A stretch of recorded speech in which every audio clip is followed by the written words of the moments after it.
Tak, jsem všechny kluky našel, jsou tady, vidíš, byli všichni na záchodě. Bohužel nemůžeme být na rozlučce s tebou, slyšeli jsme, že se budeš vdávat za skvělého Johna.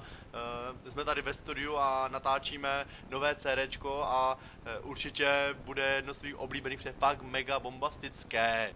Ale hlavně, chtěli jsme ti udělat nějaký pořádný předsvatební striptease, ale Nikovi se udělala vyrážka, radši nebudu říkat kde a kvůli tomu se před tebou netroufá prostě nějak odhalit. Já dokonce jsem si kvůli tomu oholil zadek a fakt jako bylo to zajímavé poprvé v životě a zase mi to doroste do příště, než to budeme moci využít a ukázat, no a takhle to prostě byla sranda. Jo. Tak a za všechny? No, prostě za všechny popřeju já. Prostě Džuzák, rozpář celou Prahu dneska, si to pořádně užij a po svatbě hodně sexu hodně sexu.